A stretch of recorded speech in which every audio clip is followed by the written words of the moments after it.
भतीजा कंफ्यूज है और चाचा है कि वोट बटोरने के लिए धमकीबाजी पर उतर आए हैं। लोकसभा चुनाव की पिच तैयार हो चुकी है। सब खिलाड़ी चौके छक्के मारने को तैयार हैं। एक से बढ़कर एक दिग्गज मैदान में है। लेकिन लोकसभा के 17वें सीजन की ट्रॉफी कौन जीत कर ले आएगा, ये तो 4 जून की तारीख ही तय करेगी। सबसे ज्यादा लोकसभा सीटों वाले राज्य उत्तर प्रदेश में भी सियासी प्लेयर बयानों की बॉल और रणनीति का बैट लेकर चुनावी मैदान में हैं। कई राजनीतिक दल कुछ सीटों पर उम्मीदवारों की घोषणा कर रहे हैं, तो कुछ नेता एक से दूसरे दल में आवाजाही कर रहे हैं। कुल मिलाकर सारे चुनावी सिलसिले चल रहे हैं। उत्तर प्रदेश, जो कि सबसे बड़ी लोकसभा सीटों वाला राज्य है, यहाँ के कई संसदीय क्षेत्रों पर अभी भी उम्मीदवारों की घोषणा नहीं हुई है। यूपी की 7 ऐसी सीटें हैं जिन पर बीजेपी और सपा कांग्रेस ने अभी तक प्रत्याशी नहीं उतारे हैं। एक तरफ कांग्रेस है जो बीजेपी के मुकाबले के लिए अभी तक अपना गढ़ माने जाने वाली सीटों पर असमंजस में है, तो अखिलेश यादव का कंफ्यूजन तो उससे भी बड़ा है। सपा इतनी उलझन और न जाने कैसी उधेड़-बुन में दिख रही है कि अखिलेश यादव की पार्टी यूपी में चुनाव से ऐन पहले अब कुछ सीटों पर चंद घंटों में ही कैंडिडेट बदल दे रही है। अभी तक 8 लोकसभा सीटों पर अखिलेश यादव अपने खिलाड़ी बदल चुके हैं। ये हालात तब हैं जब चुनावों को अब गिनती के दिन बचे हैं। ये सिलसिला शुरू हुआ मेरठ सीट से, जहां सबसे पहले भानु प्रताप सिंह को टिकट देने के बाद अतुल प्रधान का नाम फाइनल किया गया। अतुल प्रधान ने नामांकन कर दिया, जिसके 24 घंटे बाद फिर टिकट बदलकर सुनीता वर्मा को दे दिया। इसके बाद अतुल प्रधान की नाराजगी की खबरें सामने आने लगी। इन पर विराम लगाने के लिए वो आगे आए और ट्वीट कर सपा के लिए अपना स्टैंड साफ किया। मेरठ में सपा का ये खेल चल ही रहा था। यही अदला बदली का खेल बागपत में भी हुआ। पहले जाट बिरादरी के मनोज चौधरी को टिकट दिया, लेकिन पर्चा अमरपाल शर्मा से भरवाकर ब्राह्मण कार्ड खेल दिया। मुरादाबाद, मेरठ, बागपत के गुणागढ़ से अखिलेश निकले ही थे कि बदायूं में पेच फंस गया है, क्योंकि सवाल कुनबे की बात पर अटक गया है। या ये कहना भी गलत नहीं होगा कि भतीजा चाचा की गुगली में फंस गया है। अखिलेश यादव ने चाचा शिवपाल पर इतना भरोसा जताया था कि भाई धर्मेंद्र का टिकट काट कर उन्हें दे दिया था। उम्मीद थी कि चाचा बदायूं से ही पूरे पश्चिमी यूपी को साथ लेंगे। चाचा साइकिल का हैंडल खुद पकड़ लेंगे तो पूरे यूपी में साइकिल को रफ्तार मिलेगी। लेकिन चुनावी चौसर में चाचा ने ऐसी चाल चली कि अखिलेश फंसे रह गए। चुनावी आयोजन में शिवपाल ने बदायूं सीट छोड़ने का ऐलान कर दिया। साथ ही बेटे आदित्य को प्रत्याशी बनाने की मांग रख दी। वो इसे रणनीति का हिस्सा भी बता रहे हैं। हम लड़ें या आदित्य लड़ें या धर्मेंद्र लड़ें, तो ऐसी तो कोई बात है नहीं। वो देखिए हमारे परिवार की सीट रही है, तो उसमें नाम तो हमारा ही वहाँ से घोषित हुआ है। अब कुछ रणनीति के हिस्से होते हैं ना, वो मैं अपने तक सीमित रखेंगे। शिवपाल को धर्मेंद्र ने भी समर्थन देने में देर नहीं की। चाचा के साथ ट्यूनिंग की टेंशन बताकर पार्टी में कलह के संकेत दे दिए। जो भी पार्टी का फैसला होगा, मैं तो और मुझे खुशी होगी।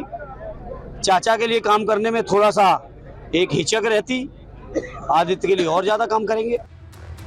योगी आदित्यनाथ मिशन 80 को पूरा करने में जुटे हैं, तो अखिलेश अब तक कई सीटों पर अपने प्रत्याशी ही फाइनल नहीं कर पा रहे हैं। साइकिल के कप्तान बार बार अपने स्पिनर बदल रहे हैं और चुनाव में बीजेपी के बैट्समैन को चित्त करने की कोशिश कर रहे हैं। लेकिन लोकसभा चुनाव के रण में एनडीए की सेना प्रचार में डट चुकी है, तो यूपी का मुख्य विपक्षी दल सपा अभी टिकटों में ही उलझा है। सवाल यही है कि अखिलेश कंफ्यूज क्यों है। Bureau report, Republic Bharat. तो इंडियन पॉलिटिकल लीग का जो पूरा एक्शन चल रहा है, उसमें एक खबर भी आपसे ना छूटे, इसलिए खास 8 बजे हम आपके लिए ये स्पेशल शो लेकर आए हैं। एक बड़ी टीम अलग अलग जगहों से आपको हर एक जगह का जो चुनावी गुणा गणित है वो बताने के लिए मौजूद है। आप एक बार फिर देख लीजिए, सुमित चौधरी हमारे साथ चूरू से जुड़ रहे हैं, जहां आज प्रधानमंत्री नरेंद्र मोदी की मौजूदगी थी। अनामिका सिंह हमारे साथ हरिद्वार से जुड़ रही है। जेपी नड्डा आज यहाँ पर रैली करने पहुंचे थे।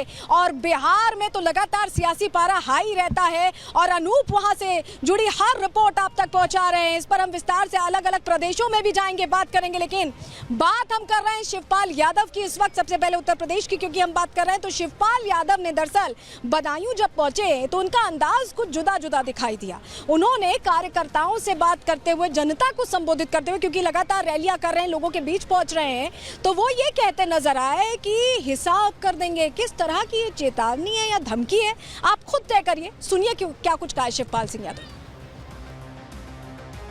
सबको वोट मांगेंगे, सब तक वोट मांगेंगे, हम तो सब तक वोट मांगेंगे हैं, जो देगा देगा, नहीं अपने लोग तो हैं, इतने तो लाखों से देता नहीं, अपने तो हैं, अच्छा तब दें तो दें, नहीं देंगे तो फिर पहले तो वोट दो, नहीं तो फिर हिसाब किताब भी होगा। तो जब ये बयान सामने आया उसके बाद हमारी सहयोगी सृष्टि पांडे पहुंची शिवपाल सिंह यादव के पास। उन्होंने उनसे सवालों के जरिए समझने की कोशिश की कि क्या वो जनता को बुला रहे हैं या डरा रहे हैं। जरा सुनिए सृष्टि पांडे के सवालों का क्या जवाब दिया। तरीके से कहा जा रहा है कि आपने धमकाने की कोशिश की है वोटर्स को।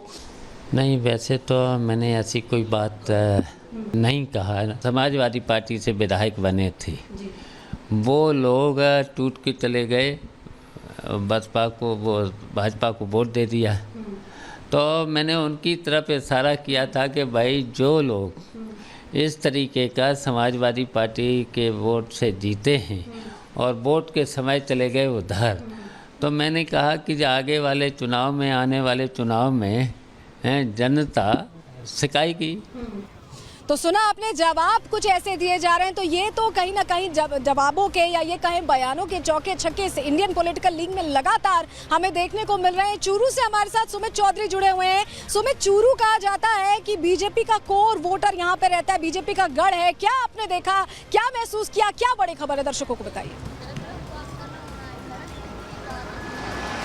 सलोनी, लगातार अगर बात करें चूरू सीट की तो बीजेपी यहां से जीतती रही है। 35 सालों का पूरा जो कार्यकाल यहां पर हो चुका है। और वहीं सबसे बड़ी बात यह है कि क्या इस बार जो जीत है वो एक बार फिर से बीजेपी की होगी, क्योंकि बड़ी बातें बताएं, मैं ग्राफिक्स के जरिए आपको इसे समझाने की कोशिश करता हूं। क्योंकि चूरू आखिर कैसे हॉट सीट हो गई है, शेखावटी की सबसे ज्यादा, जिसकी राजस्थान में चर्चा हो रही है। यहां पर मुकाबला जो है वो देवेंद्र झाझड़िया बीजेपी की तरफ से और दूसरी तरफ जो है राहुल कसवा है कांग्रेस की तरफ से। बड़ी बात यह है कि राहुल कसवा जो है वो सिटिंग सांसद है और बीजेपी से थे, लेकिन उन्होंने पाला अपना यहां पर बदल लिया है। और आपको बताएं कि दूसरी तरफ बीते 2 चुनाव में वो लगातार बीजेपी के टिकट से जीतते रहे, लेकिन इस बार उनका टिकट कटा तो उन्होंने बीजेपी का जो दामन है वो छोड़ कांग्रेस का दामन थाम लिया है। और बड़ी बात यह है कि बीजेपी ने पैरालंपियन जो है और साथ ही पद्म भूषण से सम्मानित हैं देवेंद्र झाझड़िया, जिनको ये मौका यहाँ पर दिया गया है। प्रधानमंत्री नरेंद्र मोदी आज जिस तरीके से चूरू में पहुंचे, उन्होंने बड़ी बातें यहाँ पर कही। उन्होंने कहा कि हम जो ठान लेते हैं उसे पूरा कर लेते हैं। और बार बार इस बात का जिक्र किया जा रहा था कि आखिर राहुल कसवा का टिकट क्यों काट दिया गया, जो प्रधानमंत्री ने उसका भी जिक्र किया, जिसमें उन्होंने कहा कि एक गरीब माँ का बेटा जो पूरी दुनिया के अंदर भारत का नाम रोशन कर रहा है, उसके सपने और चूरू के जो सपने हैं वो पूरे होने चाहिए और हम जो ठान लेते हैं उसे पूरा कर लेते हैं। और साथ ही उन्होंने इस बात का भी जिक्र किया, जब पहली बार प्रधानमंत्री नरेंद्र मोदी ने उस बात का ऐलान किया था कि मैं भारत मां का शीश कभी नहीं झुकने दूंगा, अपनी उसी बात को एक बार फिर से चूरू की धरती से उन्होंने यहां पर दोहराया। लेकिन ये हॉट सीट अब बन गई है, मुकाबला बहुत ज्यादा यहां पर गंभीर है दोनों ही पार्टियों के बीच में। लेकिन